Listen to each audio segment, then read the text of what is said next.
Hi, and welcome to episode 33 of West End Talks. So last night we had Danny Becker. Tonight we have the director and co-star of Danny's, Lauren Samuels. You'll recognise her obviously from being in the last 5 years, Lockdown Edition recently. She has also been in lockdown, and we've all been in lockdown. She's also been in the last 5 years before. But most famously, she was a finalist on Over the Rainbow. Her West End debut was as Sandy in Grease, and she was also Scaramouche in We'll Rock You, and Jules in Begging to Like Beckham. So we'll cover that and a lot more over the next wee while when we get to know Lauren. But first and foremost, let's welcome Lauren Samuels. Are you there? Ta-da, ta-da. Hi. Hi. Welcome. Thank you for joining us. Thank you for having me. That was such an entrance there. Most folk just put the camera on and that's it. But you perform or even on camera. It's great. So I feel sitting here, I feel like Danny Becker actually about to. I'll not start singing though. You don't want me to. I'm not Jamie. I'm not Jamie in the slightest, right? You do not want me to sing. But thank you for joining us. It's a real privilege having you. Obviously, we've mentioned we had Danny last night. He talked obviously all things Aladdin and obviously the last 5 years as well. He said you were a great director. Because obviously it was, we mentioned in your intro, you didn't just star in the last 5 years, your directional debut. Yeah. You're the two busiest, or probably the only two properly acted actors, that make it that word? The only two actors to have actually done a show in the last 3 months. Yeah, I know. That was great. The whole idea, we sat at home and I had this idea. I was like, everyone's doing gigs and concerts and things, and I was like, I miss theatre. I want to do theatre, and I'd obviously already done last 5 years before. I think it was about 8 or 9 years ago now, maybe even 10.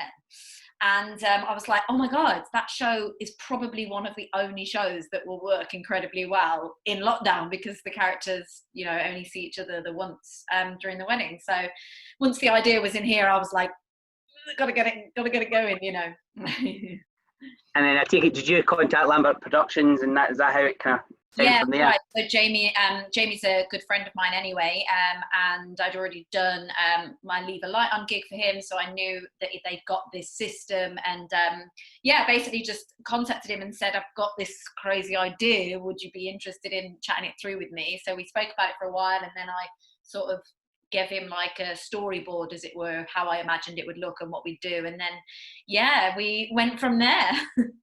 And as I say, the rest is history. We saw that history in last two weekends ago now, wasn't it? Yeah. Last weekend, it was the weekend before. It was fantastic, like absolutely. Thank you. Fantastic. Well, we'll kind of cover that a bit more. And the kind of questions, I'm sure your fans have asked you. The first one, as all West End Talks fans will know, the first question we always ask is, what got you into performing? My mum, really. My mum was always, she doesn't do it professionally, but she was always really into theatre. So I visited the theatre a lot as a child. And my mum did amateur dramatics when I was growing up. She was part of a few societies. So then I started to do amateur dramatics, and then I started to take it more seriously, and I wanted to go to lessons. And then as I got older, I realised I wanted to go to drama school. And it just sort of took over my life, really. So I've got my mum to thank for the theatre bug. Right, I think that's where I got my theatre bug from as well, although we're not a performing family. We're supporters. We'll go and watch anything. Well, so what was your first role? Well, my first role actually at school was Banquo in Macbeth. Can you believe that? The guy that Macbeth... No better Shakespeare play, got to say.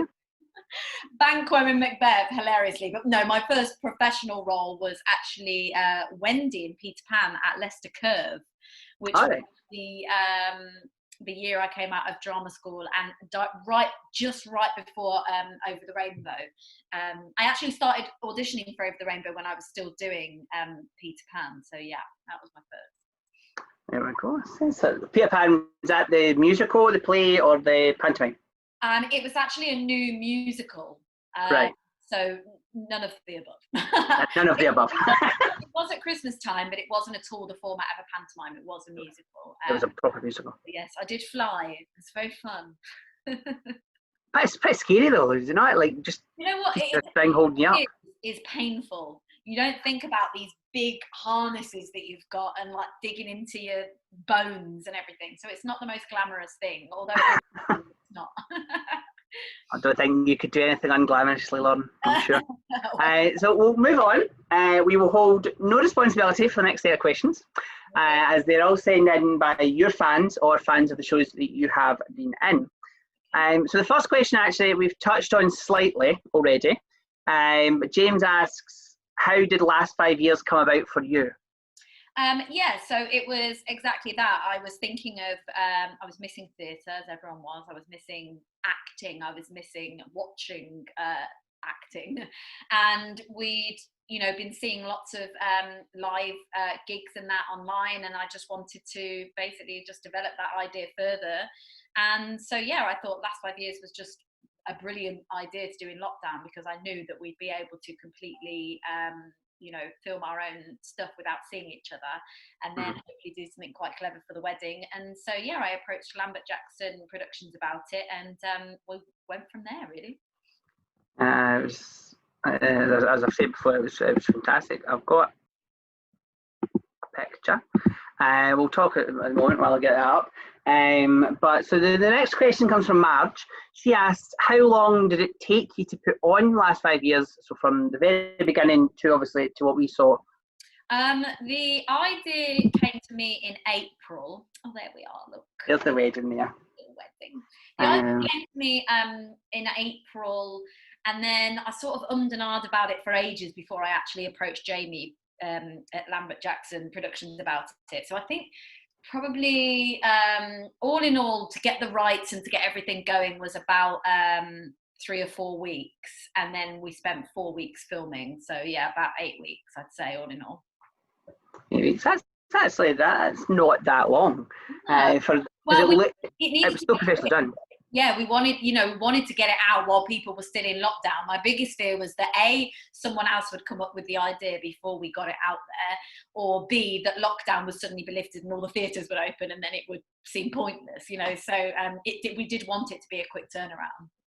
Yeah, definitely, it's a performance that will go in history. Like without a doubt, it will go in history, because it's the one and only so far. That you're the only. I think I'm right in saying you're the only people to have done a musical in lockdown. Like people have done concert versions of their musicals. And people have shown obviously streamed shows that were on stage, but I think we're first and only, I believe, to do a lot. Certainly the only of your scale anyway. You're the only ones. Certainly in the UK. We'll say the UK just to cover our own backs. I know for a fact it's the UK. In case there's anything down in America, we better watch, because we do have viewers in America, so they'll put us right in the comments if we're wrong. No. So Delira, apologies for the pronunciation, asked, how long did it take to actually film the parts? So we both spent, what was difficult about it, for me, obviously it was an easy job because I was directing myself almost, but with Danny, we would set aside, so we'd have Zoom calls to discuss a particular song or section of the show. Then he would send me photographs and videos of the set ideas that he had, and we would talk about, maybe it needs to be like this, blah, blah, blah. And then he would film small sections and sort of send it for feedback. And so with him, it was a slightly longer process, I think. But all in all, we spent 4 weeks filming it, and then, 3 weeks filming it, and then 1 week of editing it. Which was to get the film, because that literally looks like it's together.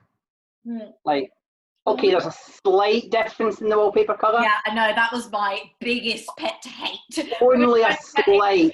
I know, do you know, it's because we're wearing white as well. We wanted a white wall, but as soon as we were in white, suddenly the wall didn't look white anymore. So it was the most annoying thing.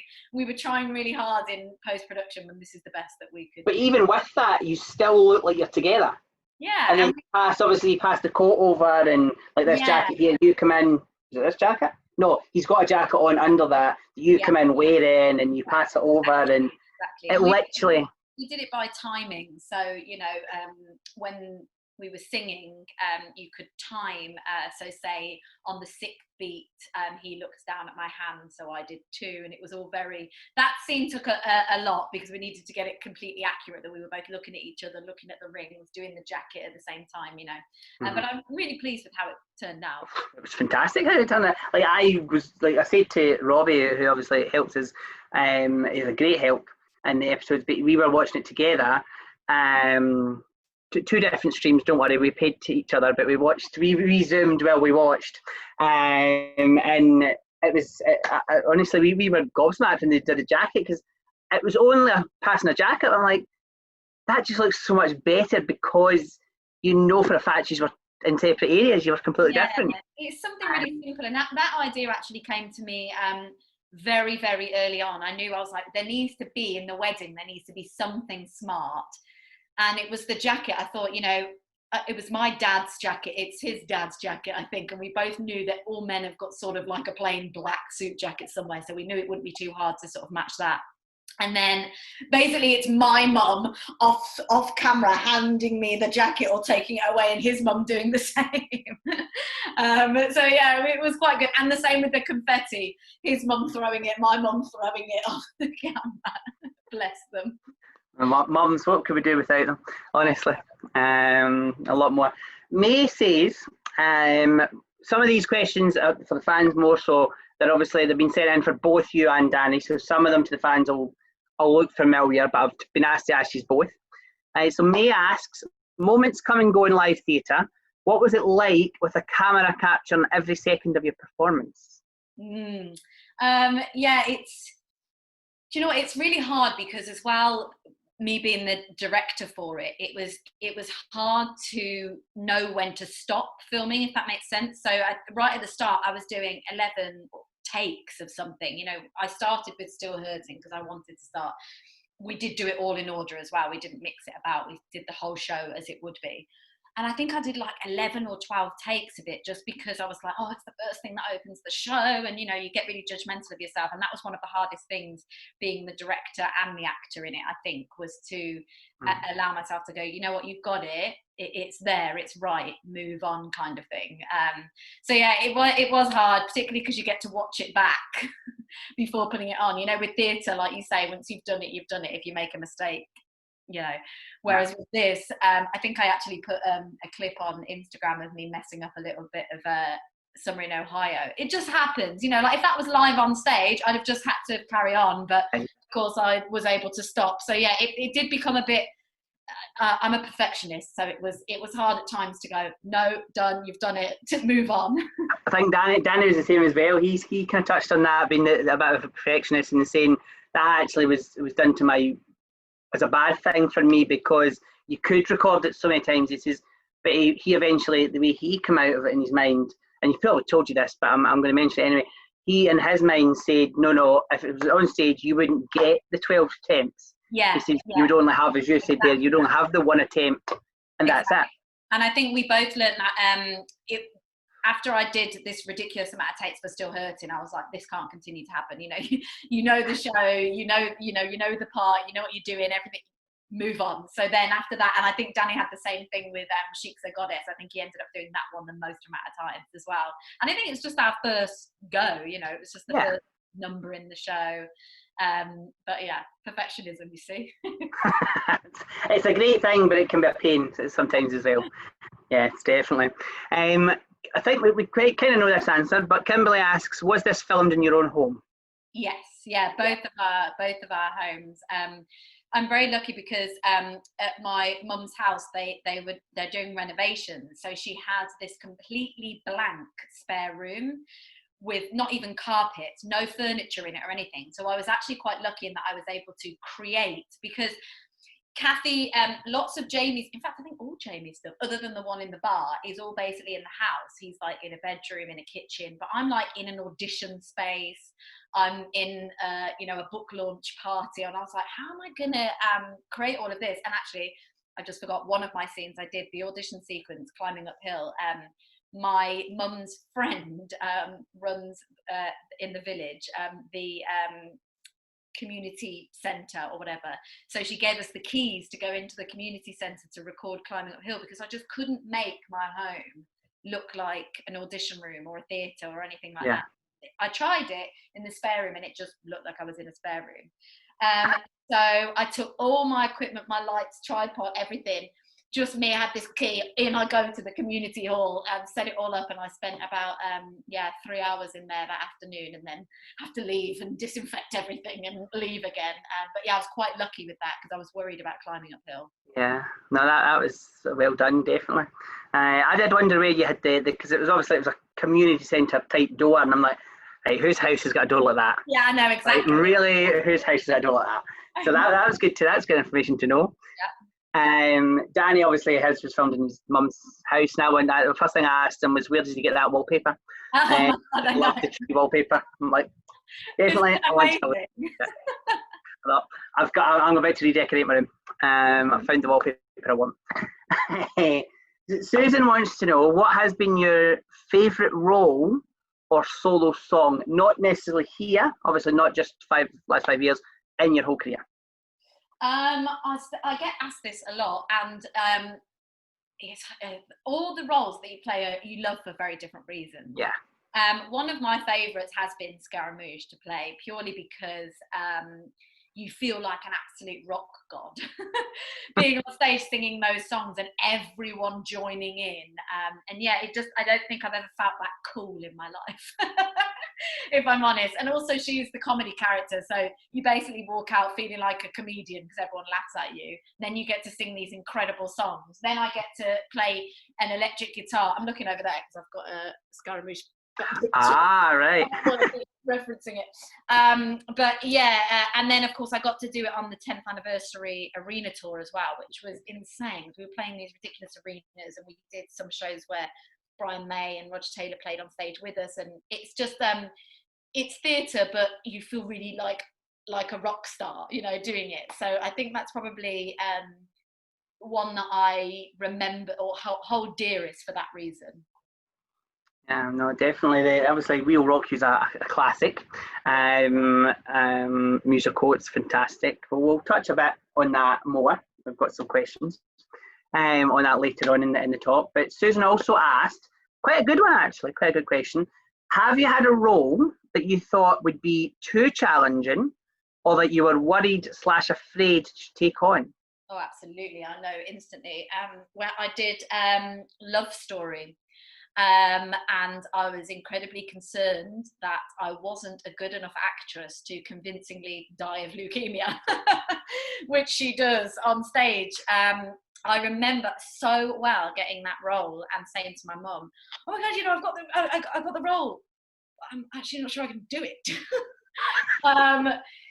Yeah, and that was a really hard role, and I actually I did that at Bolton Octagon under the wonderful direction of Elizabeth Newman. She was the most incredible director, and she really wanted me to get down deep and dirty into thinking about how a person might die. So I did all this research into dying and different types of leukemias and everything else, and it became like really depressing. And in the end, she wrote me a letter, director Elizabeth, that she wanted me to read at the end of every show, and it basically said, "Dear Lauren, you are not dying. You are a healthy, woman." And it was this letter, because every time I came off stage having died as the character, I was traumatized. I wasn't sleeping. I wasn't eating as well, and the part was really taking on a nasty turn in me, as it were. And so yeah, she wrote me this letter that I read as soon as the curtain came down at the end of every show. I'd be like, okay, let the character go, read my letter, leave the theatre, And so I think that's probably my most daunting role. A lot of people say don't bring your problems to work. You were not bring your problems from work. Exactly. And I was having nightmares that I was dying, I can say I'm not an actor, singer, but I can fully understand that if you're embodying this person for 2.5 hours or however long the musical or show is, you will start feeling like that. You know what I mean? And the I appreciate characters that. got really frail, and I then started as Lauren to feel more frail. And it takes on. Sometimes it can manifest. Yeah, weird. No, I can appreciate that. I think that's a very good question, actually. I like, because Very. people think, what's the easiest or what's the funniest role? But that one was quite good because I was like talking about challenging Yeah. and some people like they're not all roles, as you said there about that one. They're not all not easy. Not none of them are easy. I'm not saying no role is ever easy in musical theatre or performing arts, but some of them are obviously easier than others to do. Yeah, and they're not all happy. I think And there's there are a lot happier ones, yeah. Exactly. There are ones that you have a ball on stage playing. Well, Scaramouche, Scaramouche, Sandy. I'm sure you had a ball playing Sandy. Yeah, exactly. And then there are roles where you die. And the throws you die. Okay, on that note, we'll move on. Just touching something else you've done. We may come back to last 5 years towards the end. But our next one touches on death. Oh my God, there she is! Ah! Look at that fringe. I did some digging and managed to get your picture. Not that it took much digging, to be honest. You just put your name in Google and it comes up. Obviously, this is when you were part of the Search for Dorothy. Yes. On Over the Rainbow, Graham Norton presenting, obviously. Back 10 years ago, wasn't it? 2010? 10 years ago in May, yeah. Yeah, so it's mad 10 years ago. I know. For me as a viewer, it doesn't feel like 10 years ago. It must not feel like 10 years ago for you. It really doesn't. It doesn't, and it does, because it doesn't, but then by the same token, it does feel like a completely different time of my life. Sometimes I go, God, I still can't believe I did that, No, I definitely like, as I said to you before the chat, we championed you the whole way through, definitely. That's no disrespect to Danielle Hope and everybody else that was in it. If you look at the stature of the girls that were in it, and what they went on to do, like it's Stephanie Davis. Yeah. I forgot she was in it. Yeah. And she's now obviously a massive star in Hollyoaks. Yeah. I was doing some research, obviously, to talk to you today, and I knew obviously Danielle Hope, and who came second? That is terrible, mind. Sophie Evans, thank you. And then obviously I knew the top three, obviously you guys, but and obviously I remember Jenny obviously being Scottish. I couldn't forget Jenny. But then I was doing research. I'm like, Stephanie Davis was in it. I completely forgot that. Yeah. And I'm like, wow. So that was... we were because we had the 10th anniversary, as we just said, for it in May, and all of us Dorothy's put out a 10th anniversary video. We saw that, which was lovely. And I remember we were talking on. We had a few Zooms and that over lockdown, and we were all trying to remember who placed where. And I was like, oh no, definitely. This person came 5th, and that person would be like, no, I came 7th, and like we'd be like, oh, we couldn't remember ourselves. So yeah. Yeah, Daniel Hope came second, first. Sophie, and you were third, weren't you? I was third. Yeah. You made it to the final, didn't you? Or did you go out the week? The final episode was the 3 of us. Yeah. The 3. I thought that I was trying to remember back in my brain. Then I'm sure it was the 3 of you. It's kind of X Factor style, although back then it wasn't, because X Factor really was a massive thing back then. Yeah. It was just getting started itself. But anyway, we digress. Katrina says, what was it like to be on Over the Rainbow? Again, I get asked this a lot, and my honest answer for this is I don't remember a huge amount. And the reason for that is when you think on times that you're really, really nervous, you forget. You've got so much adrenaline. Like, for example, if I go into auditions now, for the 15, 20 minutes or whatever that I'm in there, I have so much adrenaline that I come out and go, did I say that? And that's basically how I feel for like 6 months of my life, being on Over the Rainbow, because it was so full of adrenaline and we were so focused on the TV show. It was a crazy time. I still, as I say, look back on it and think, God, I can't believe that I basically spent all of that time with a camera in my face, because we worked 6 days a week. We had 1 day off. We all lived together in a big Dorothy house, and we were picked up at sort of 7:30, 9 a.m. and dropped back at 8:30, 9 p.m, you know. So it was very long. We were very tired. We always had cameras in our faces. There was always something going on.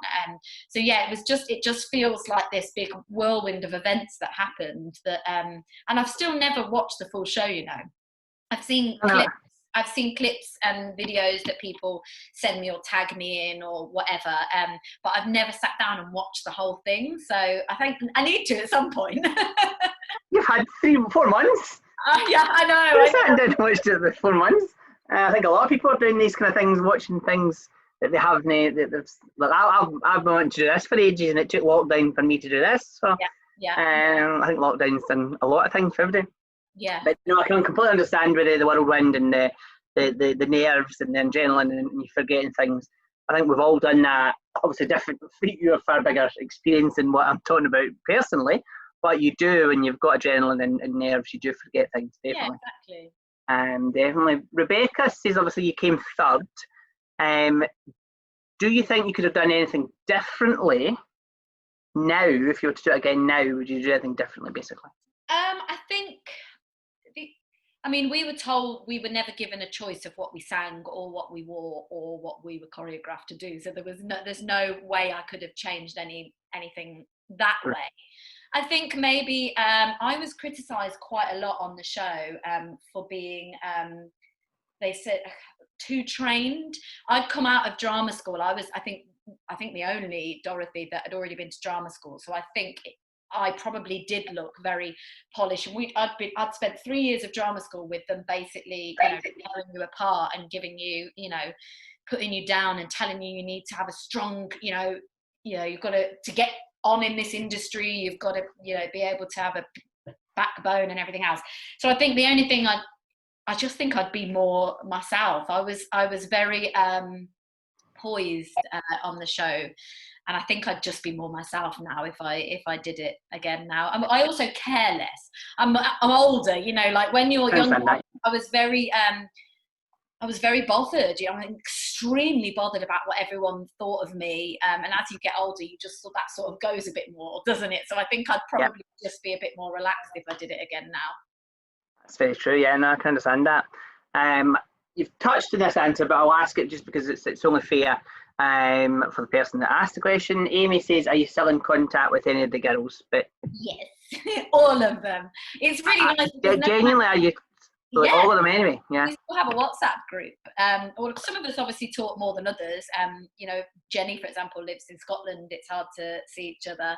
But I'm very, very good friends with Steph Theron. She's actually just moved, but she used to live round the corner from me, so we'd see each other a lot. And Sophie and I chat all the time. Danielle, yeah, we're all really good friends. I think we've experienced something that nobody else has, you know. So that keeps us very connected, and we're all very lucky that we're still in touch. I think, yeah. Yeah, no, that's great to know, because obviously you mentioned about the 10-year anniversary. I'm trying now. My mind went completely blank here. You weren't the first search, were you? No, Maria was the first. And Joseph. It was Maria. I think it was Maria, and then Nancy, and then Joseph, and then. So you guys were the last. So you were one of the last ones, because BBC only did 4. We were and then ITV did Jesus.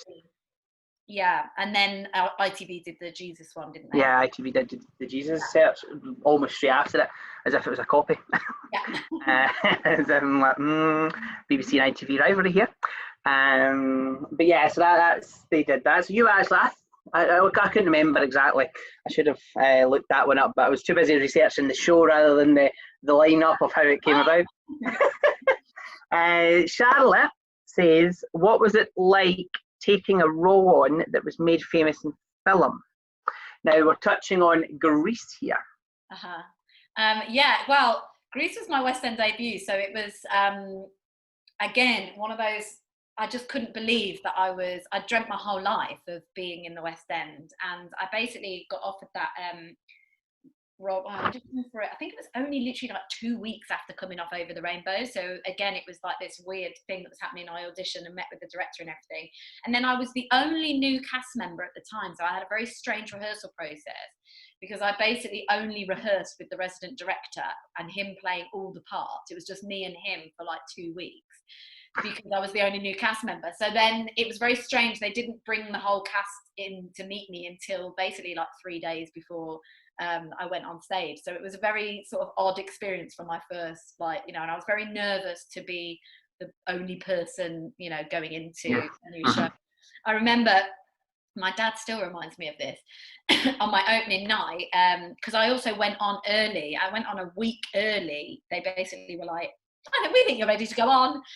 So I went on like a week early of rehearsals, and my dad came to the opening night and he says, I'll never forget it because I came into your dressing room and you were just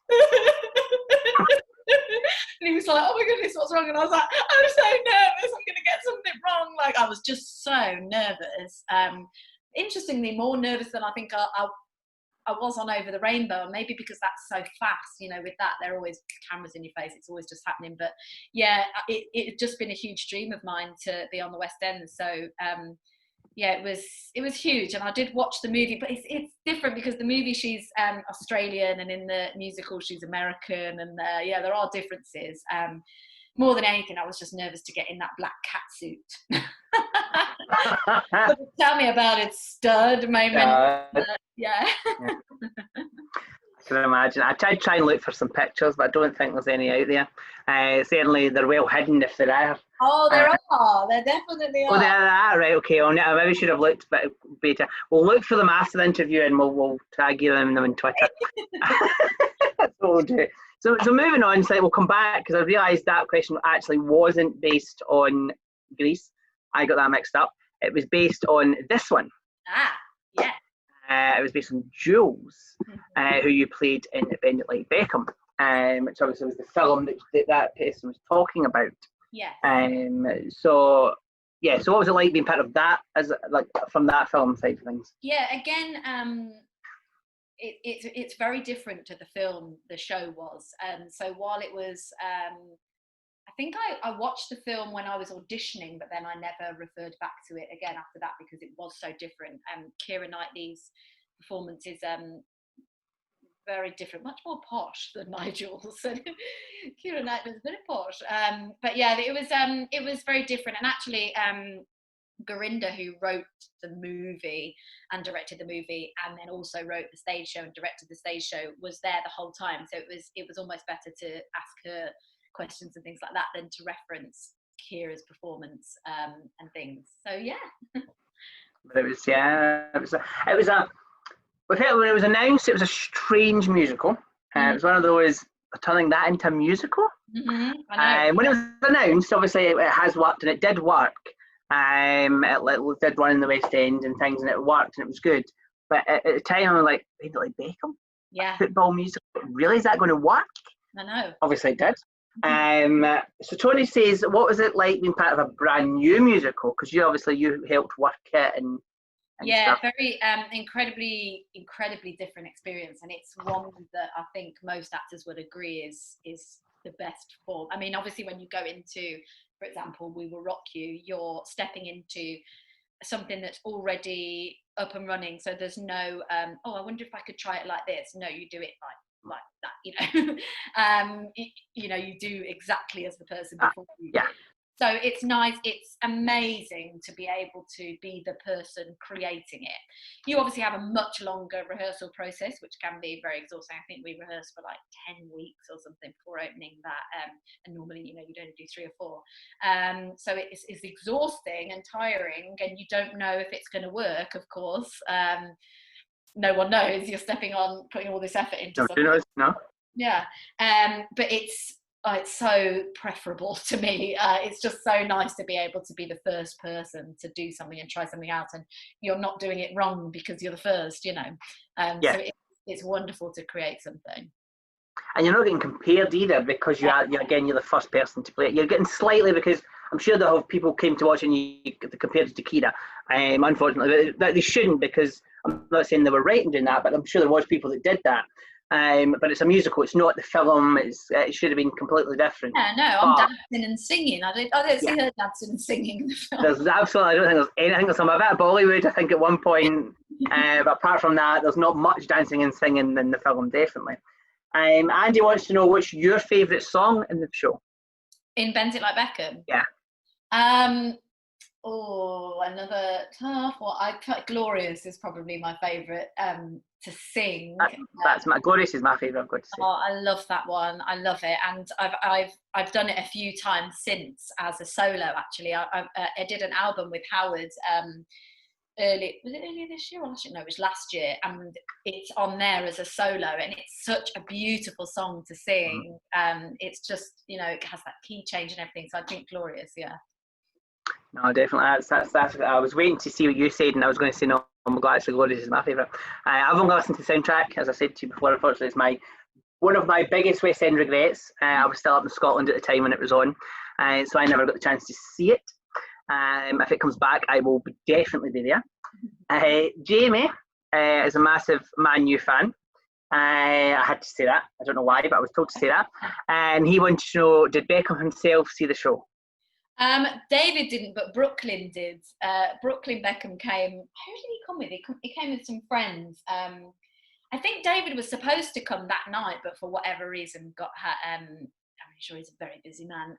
But no, Brooklyn Beckham came, and he spent the whole time cringing every time we spoke about the Beckhams. And then in the show, there's a David Beckham lookalike that comes out at one point, and all of us were like watching him through the curtain like this, and he was just like, oh.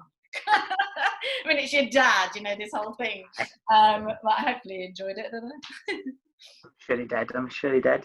I'm surprised that Beckham, like, he'll never probably have a musical named after him ever again. Like, let's be honest. No. He'll have a lot of things named after him in his life, but a musical, not many people can say they've got a musical named after them. I know. Technically, it's really not much about him. It's not really much to do with him as such.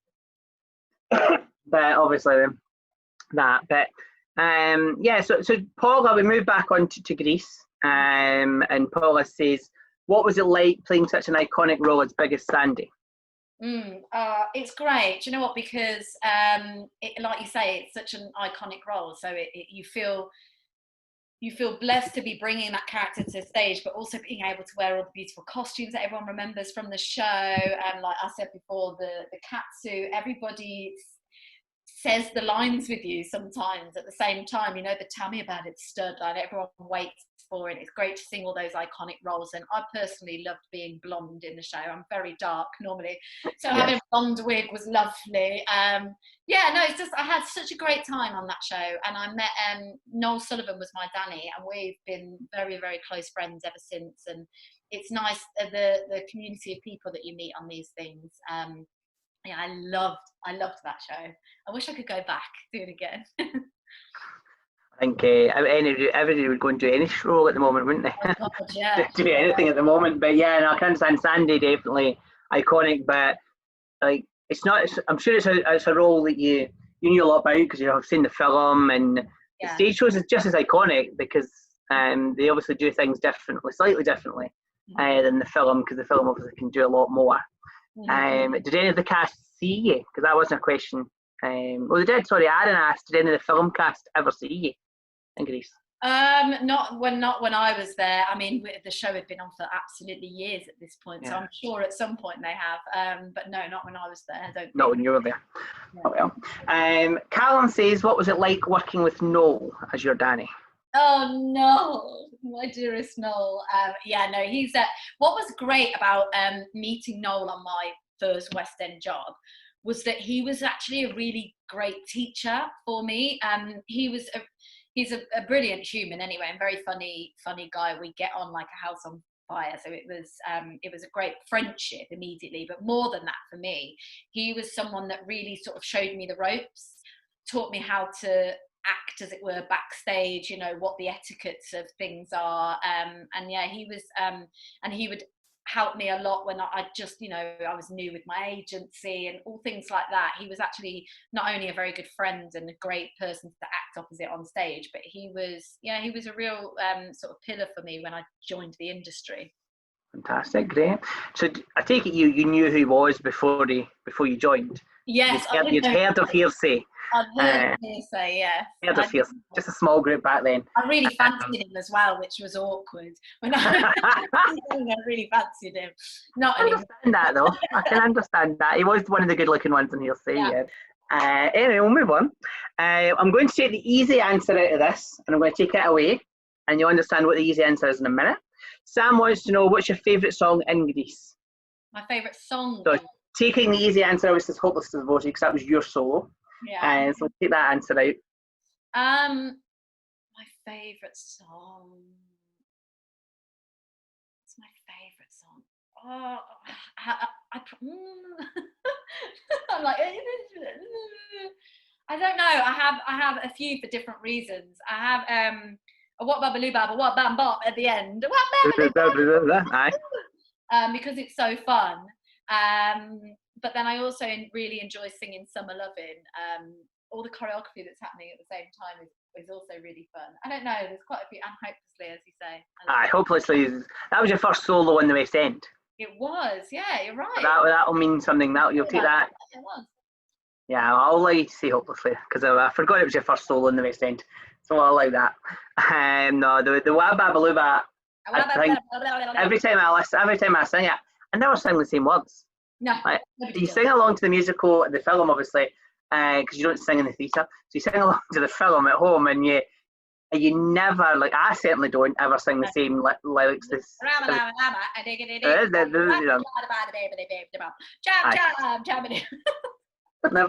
the same. Even when you get the karaoke version up, it's still not the same. Definitely still not the same. No, definitely. So moving on, Mary says we've touched on it. We've touched on this musical slightly in the past. Change the background. We didn't have one for Greece. That's why we went to the red background. Because I didn't know exactly which Greece. There was loads of Greece posters, and I'm like, I don't know which one was yours. So we'll just see if it's embarrassing. In the costume. Yeah. Mary says, what was We Will Rock You like when you were playing at Scaramouche? Oh, it's so great. I keep looking back. I really missed that role. Well, also that was a very important role to me. I think I was the youngest person that they'd ever cast as Scaramouche as well at the time. I think I was like 23 when I did that role. And I was also the first sort of new Scarra in a really long time. They'd had people that had been in the show that had either covered the role or had done it on tour and come into town or whatever. So it was a really huge deal to me when I got that part. And it was another one that I was like, shit, I'm going to actually have to do it now. Once you've auditioned, then you're like, oh my God, now I've got to do it 8 times a week, and it's a heck of a sing. So I was very nervous to be stepping into such a big role. And of course, in rehearsals, Ben Alton was my director, and Brian and Roger were very heavily involved with the music and everything. So it was a very rabbit in headlights kind of role. Oh my God, I can't believe I'm doing this. But yeah, it really was the most amazing experience. I just felt like the coolest person in the world. I can completely understand. I haven't seen it loads. I can completely understand that. I think that's just one of the first musicals I ever saw live. I saw it up in Edinburgh years ago. I don't know how long ago it was exactly, but certainly one of the first big musicals anyway I saw, because I didn't see my first West End show till 16, because obviously I lived in Scotland. It was hard for us to get down to London, but I still obviously travelled a lot of tours and shows and up in Glasgow and Edinburgh and stuff. So We Will Rock You definitely was one of the first. I think it's one of the first I saw myself, put it that way, without my mother, and she was the best chuffed when I come home and said, "Oh, was it We Will Rock You tonight? Oh, where are you now?" So she was the best happy with that. Julie says, "What's your favourite Queen song?" My favourite Queen song. These differ. I mean, to sing or to listen to, very different things. You answer that question however you wish, Lon. I love Love of My Life. It's not one of the most known ones. It's so beautiful. I also love Innuendo, because it's just like what is happening in that song. And I love a lot of times that used to ask that about exactly. Yeah. What's happening here? And I love Somebody to Love, sing. Oh, it's such a blessing to sing. I also love Hammer to Fall as a duet to sing. All the music of Queen, I still listen to their music. I've got a record player and I've got some of the original vinyls, and I just think they're just epic. Absolutely epic. There's not many bands like them. No. Never will be again. No. Never ever will be again. I think the only other one that comes close is ABBA. They're the kind of two gods. Obviously, completely different genres of music, very different, yes. but they're the kind of the same kind of podiums, if you like, of that kind of generation. Definitely. And it doesn't matter who you replace them with, Freddie Mercury will never be replaced. Yes, that was a dig at Adam Lambert. Anyway, Ben says, if you could play anyone else in We'll Rock You, who would you play and why? I would play Meat. In fact, the first time I auditioned for Rock You, I auditioned for Meat. They didn't see me as a Scaramouche at all. And I had quite a few rounds for Meat and then didn't get it. And then the following year, when I re-auditioned again for the show, I was given the Meat material again, and I was auditioning. And then they suddenly gave me the Scaramouche stuff and said, "Oh, do you want to give the Scaramouche stuff a try?" And I was like, "Okay, yeah, no, I'd love to." And then obviously ended up getting Scaramouche. So I'd love to give Meat a go. She has amazing costumes, amazing wigs, and she gets to sing "Only the Good Die Young," which is again another amazing song, I think. So yeah, I'd like to give Meat a go. Meat, obviously, she was the one that was played by Kerry Ellis, wasn't it? Yes, yeah. Yeah, I thought Kerry had played Meat. We've got Kerry coming up in a later episode. How I managed to get her to come in and do a talk, I don't know, but we have. Lovely. So that'll be good. So we'll put it forward to her maybe. The last question on We'll Rock You is, would you go back when they do the relaunch? When they do the tour again, is that what you mean? When they do, they're currently on tour at the moment, but I think there's a West End revival coming. Do a revival. I mean, I'm probably too old now. I don't know. I was like 23 when I did that. Would I? I'd love to. I'd absolutely love to, but I'd also love to see it. You know, that sounds... No, I can understand that, yes. When you do a show, I obviously did see it before I got the role, but then when you do it, you go, God, I wish I could watch this show now I'm in it, because I love it so much. But yeah, no, I think I'd probably love to see it. I'd love to play Sandy again one more time. I'd love to play Scaramouche one more time. I'd love to do Jules one more time. I think every actor will say that. It'd be nice to step out on stage and do it that one more time, you know. But maybe when it gets its revival in West End, because it will eventually, there's obviously no rumours or anything, we're not talking rumours here, we're just saying that it will eventually get its revival, without a doubt. Whether that's next year, 5 years, 10 years, it will get a revival. But maybe you could audition for Meat, try and get a different part this time. There you go, Meat, or maybe even give it a Killer Queen. Yes, exactly, definitely. Definitely. So Megan goes on and she says, if you could go into any one musical currently on the West End, what would you do and why? Obviously, currently we put in inverted commas because technically there's nothing currently on the West End, but you know what I mean. As of lockdown. So what we'll say is, what was on the West End as of lockdown? There's so many shows I'd love to do. I mean, I'm sure everybody says the same thing. I always wanted to be in Les Mis. I love that show so much. I'd love to give an Eponine or a Fantine. I'd love to give you my Valjean, but no. Do a gender bent version of Les Mis. That would be fantastic. I'd love to, I mean, obviously my dearest friend, Lucy Jones, in Waitress, I love that show. And we were like, because we also did Rock You together. She was Meat when I was Scaramouche on tour.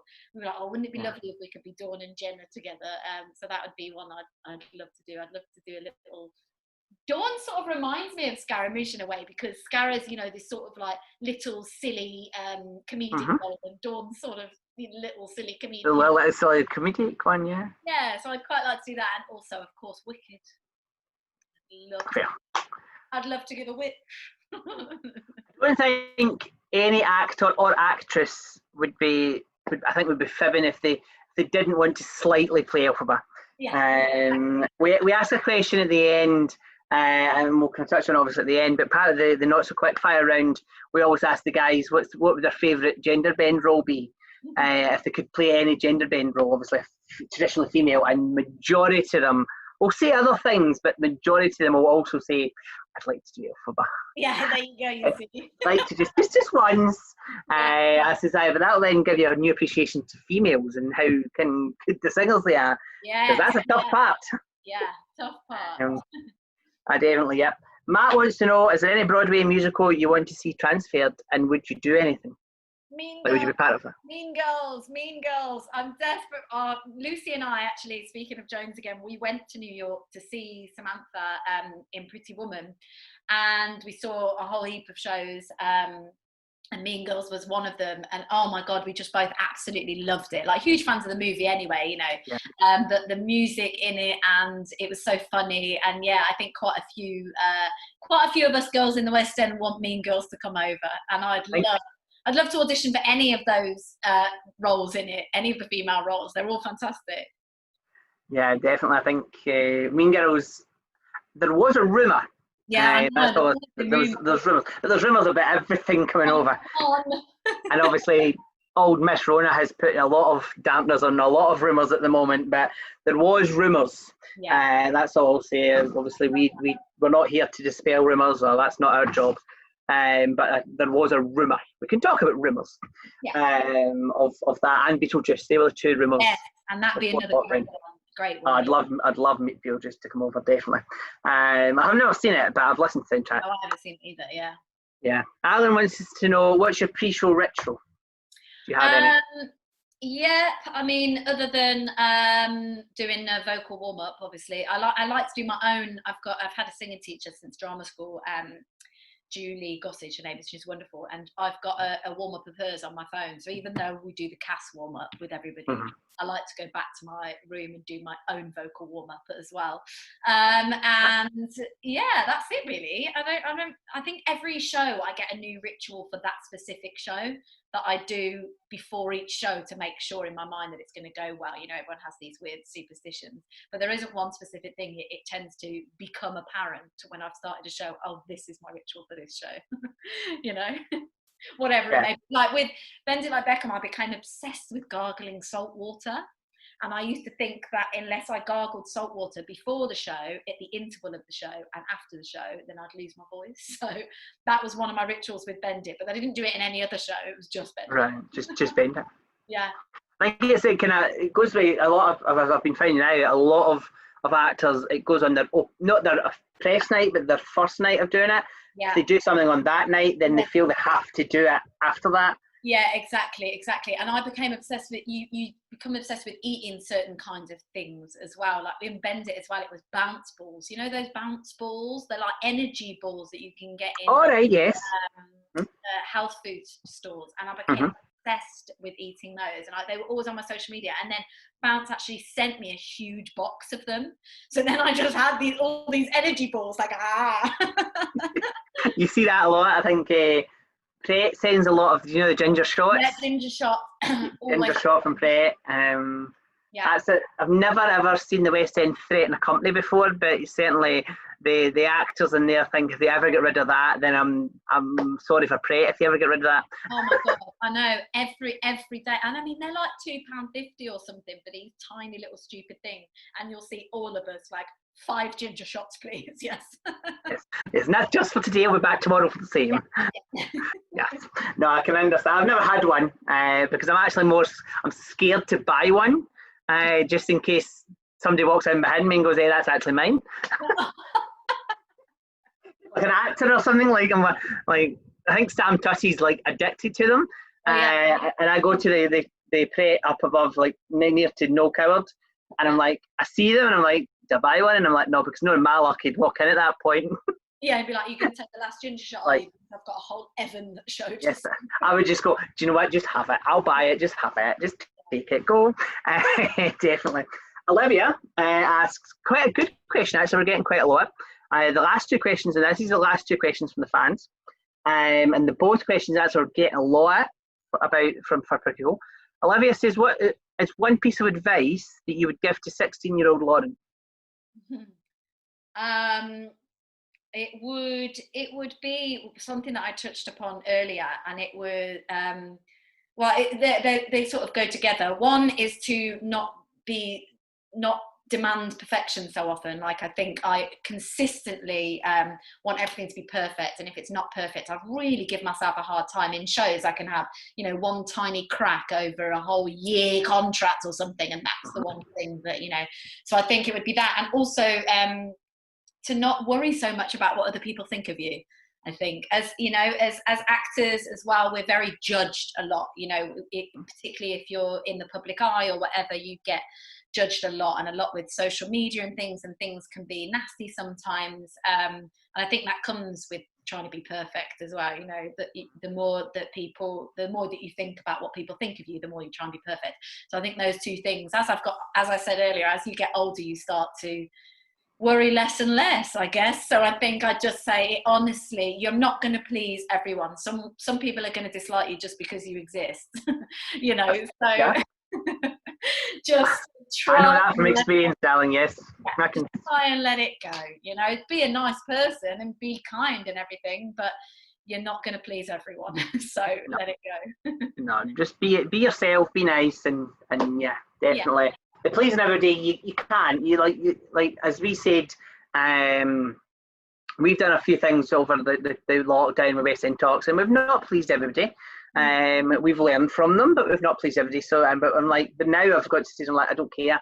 Like, whatever we do, you're not going. There's going to be somebody unhappy, or there's going to be somebody, oh, you should have done it this way, or you should have done that, or whatever. But the same as, you know, being cast in roles. You know, you get cast in a role and people will be like, oh no, shouldn't be Lauren as that role, I think it's going to be more than this. And, you know, things like that would really upset me and really bother me. And now I'm like, well, of course other people are going to want other actresses to play. You know, everyone has their vision, and there's nothing I can do about it other than do a really good job of what I've been given. No, definitely that. And unfortunately, that'll come with musicals that are alongside, a bit like We'll Rock You and Grease and things that people have played before. Obviously, Bentley Beckham was slightly different because we'd never seen it on stage. So we didn't have anything really to compare it to. And I don't compare. I very rarely compare. I'll only ever compare once I've seen it. Yeah. And I'll go, and not compare in a bad way, but just go, okay, it's a preferred their version of that song or whatever. You know, everyone's going to prefer different things, and I think it's you do have to have a very strong backbone in this industry. You get a lot of put downs, a lot of no's rather than yeses. You get told that you don't look right or sound right, or, you know, whatever. And so, yeah, I think I'd say to 16-year-old me, you know, really just try and not worry. I'm not going to please everybody. Very true. Some great advice there, and that's great advice for everybody, actually. They're not just 16-year-old Lauren. No, whoever. Just literally just don't care about what you be you and you do you. I think that's a lot coming out a lot in this lockdown recently. Definitely just be you and stuff everybody else, basically. There's only, when it comes to performers, there's only 3 people that you need to worry about their opinion. That's yourself. This is my opinion over this, by the way. This is not somebody else's from this. Yourself, the director, because obviously you need to please the director because they're paying your wages. Yep. And then your mum. As well. Everything you do, you have to impress your mother or your guardian, your parents. Definitely. Last question from the fans, and I love this question, love it to bits. It only works at the moment. Lydia asks, if you had to go into lockdown with one character you have played, who would you go into and why? That was a really good question. I love that question, and it's a character we're looking at here, obviously. But which character? It's so funny because in my head I'm thinking of being in lockdown, but with me as that character. I know, you're thinking the character's traits and not you as the character. Yeah. To me is awful. We'd be so worried about what we all thought of each other. I think again. No, I was going to say Scaramouche, but then actually she can be a really sarcastic bitch at times. So yes. Maybe not. Slightly annoying.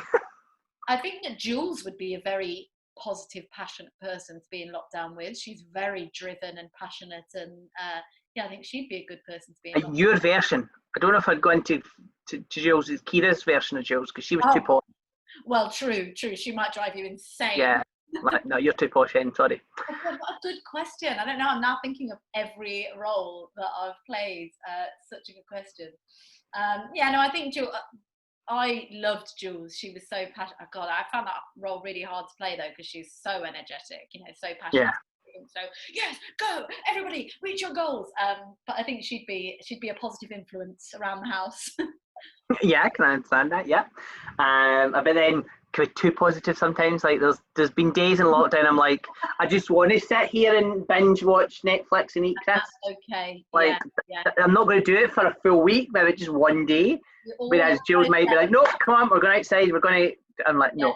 Oh, we all have that. I had the days where I was literally like, eating salads, going for long walks, doing the gym, and then days where I was ordering Domino's and watching Netflix. Aye, well, no, I'm not. The exercise thing was just to get me out of the house. Yeah. I called it a walk, the hour walk. Yeah. It wasn't the hour daily exercise. I don't do exercise. I'm as lazy as two cuckoos, definitely. You see? My exercise usually sit and eat ice cream in the theatre. That's as much exercise as I normally get. Anyway, that's us with the fans' questions. So you can relax slightly. They had, I was going to say the hard questions are over. No, the hard questions are just beginning. Because now it's time for the not so quick fire round. Okay. We warned you about this before we went live. But obviously it was called not a quick fire round, but nobody decided to answer them quickly, and you'll understand in a minute why. Okay. Why nobody answered them quickly? Because they're probably the hardest questions of the night. First question, though, is probably the easiest one out of them, is what would your dream role be, regardless of race or age? Ooh. Not gender, because we'll come to gender in a minute. I was good. This is the easiest question, I'm sure. Probably. So is it? Out of this lot, it is. Yes, out of this lot, it is. I think this is sort of like the gender one as well, but I would absolutely love to play Evan Hansen. Dear Evelyn Hansen. Dear Evelyn Hansen. So we're completely just changed. I don't know if that, it would have to be a bit of a rewritten story, but it would work, yes. The songs. Oh, just the songs. So is that Benji Padge? Yeah, we've got an idea there. Dear Evelyn Hansen? Dear Evelyn Hansen? Stacey Mindich, is that you?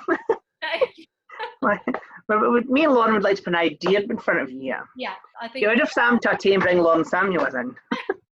No offence to Sam Tutty, he's a fantastic actor. Oh, isn't he brilliant? Have you seen it? Yeah, 48 times. I sobbed. When I say that, ugly cried. Like I was literally like, ah. No, definitely. I think it's. Oh yeah. Anyway, we're not talking about Dear Evelyn Hansen. We're talking about you. And this is about Lauren Samuels. But yes, I would see you as I can see you as Evan. I can see you as Jenna. I know we talked about a bit about being Dawn, and I know you're friends with Lauren. That's friends with Lauren. Yeah, amazing. That's nothing against Lucy, because Lucy's fantastic, and obviously. But yeah, Catherine McPhee and I do tend to enjoy playing the little scatty comedy roles. Yeah. But yeah, no, Jenna, wonderful. Have you done a version of You Used to Be Mine? No, I haven't. Well, I have in my shower in my living room. Yes. Yeah. I sing it regularly. But no, I've not put one out online. Maybe I should. You should, yeah. Yeah, well, watch this space. I'll tag it. Yeah, I can see you belting out She Used to Be Mine. As I say, that's nothing against Lucy, because Lucy's fantastic. So you said about gender bend role. The next question is, what's your dream gender bend role, which is obviously a role traditionally played by a male? Well, Dear Evelyn Hansen, we just spoke about, but I also absolutely love to. I said this earlier as well. Les Mis. I'd love a gender bend version of Les Mis. Wouldn't that be fantastic? Yeah. Now thinking about it, a male like Eponine and a male Fontaine. And a female Tiadne. Yeah. Female Tiadne, yeah. Oh, hi, is that Cameron McIntosh? yeah, exactly. I think don't you think that they should try most shows? Like, why don't they just try gender bending? Even just one charity night. Yeah. Don't do it as a full run. Just do it as a one charity night. Yeah. There you go. We have an idea. We'll put it to you at the end. I've got an idea for one. Before we obviously talked about this, there's already a ball rolling, and we'll talk to you at the end about one idea I've got. What is the hardest question probably of the night? What is your favourite musical theatre song? Now that doesn't have to be one you've performed. It can be, but it doesn't have to be one you've performed. This always changes as well, because new musicals come out, don't they? So obviously you've got your passionate ones that you love, you know, Les Mis being, you know, those ones that are old and you love all the songs from them, and then new musicals come out and like Dear Evan Hansen, I guess, and you're like, oh my god, this music is insane. Things like Six, they all bring different things, don't they? Like Six, I can have an absolute bop to, and then I can sob to Dear Evan Hansen, and then I can reminisce to Les Mis and things like that. And then Queen, you know, you got Rocky. I mean, what? How do you pick? What an evil question. It's quite a hard question, I've got to say. Everybody says that. That's why it's now not called the quickfire round. Yeah, really hard question. I think that the song probably that means the most to me is Over the Rainbow. If we're, yeah. I mean, obviously I've sung that song at least 5,000 times. But I think it probably means the most to me of songs. And even when it comes on anywhere that I am now, I'm still like, oh, you know, it's just, it's it holds, and music does that. Music holds memories, doesn't it? So I think that. Oh, it definitely does, yeah. I think that probably means the most to me. Let's say that. Yeah. It was one song though you never ever wanted to solo in. What? I'm sure you never wanted the solo in that song because having the solo meant you were out. Yeah, no, exactly. No, you don't. Very, very true. Right. And in fact, I think, yeah, I was the last one to sing it on the Crescent Moon. Yeah. Flying over the studio, which was terrifying, by the way, because the seat is like the size of an iPhone, genuinely, and all you've got to hold on to is like this one arm strap. So and you're flying over the studio, and I used to think, I really could easily fall. You could actually fall here, like health and safety when you need them. And you also forget, like when they fly us off, you're up there while Graham's doing his closing speech or whatever. So you're just sat really high up in the studio amongst all the lights, boiling, because that's where all the lights are, like, hurry up, get me down. Graham, hurry up and speak fast. Speak fast, Graham. Yes. Quickly, dear. Definitely. Last question of the night. What is your top 5 shows? Top 5 shows? Again, you don't have to have been in them. You can have been, but you don't have to have been in them. Present, like on now, or that's up to you how you answer that. Top 5 shows. You don't have to be in any order. I'm not expecting. Top 5 shows. One would be Les Mis. It's got to be in there. I love that show so much. Phantom of the Opera, because it's the first West End show that I saw. So holds a great deal. We Will Rock You's got to be in there because of everything. I've shows recently, like Evan Hansen's got to be up there, man. I mean, I loved that show. And I think I'm going to put Wicked in as well, because the first time I saw that and the music started, Mum and I saw it. Oh no, but then what about The Lion King? See, that's when you go. I died at the opening of that. I've done, obviously, this is the 33rd chat I've done. And everyone, I guarantee you, everyone has answered that question. And then 10 minutes after we finished recording, I got a message going, oh, I wish I'd said this and I wish I'd said that. And a lot of these ones, particularly. They mean different things to you. You know, you remember where you were, what you were doing. Either for me, I've been in them, or like I said, Lion King, I remember crying when the animals came out. The overture to Wicked is just one of the greatest pieces of music. I mean, when that starts, boom, ba, ba, ba, you're like, you know. So yeah, all for different reasons. No, definitely. For me, Prince Egypt has to be up there as well. When we're talking about scenes, but go and see that. It's quite. I hope I get. So how did you get Danny? That's a question I meant to ask you earlier. How did Danny come about? Because he said there was no auditioning. Yeah, we felt it was really important that we cast an authentically Jewish actor as the role, first and foremost. And then it was just a question of who, basically. And Jamie came forward with me and said, have you seen the Prince of Egypt? Do you know of this actor? And I knew of Danny, but I'd not seen him perform or anything. I literally spent about 5 minutes. I went on his website, listened to him, and was like, oh my God, it's amazing. I was like, yes, he'd be amazing. Do you think he'd do it? It was really simple. As soon as I heard him sing and saw his beautiful face, and then he's just such a nice man. It was just really simple. And I know his agent, and so we just got in touch really and went from there. And he was just the most wonderful person to work with. We get on really well. We're friends now, which is nice.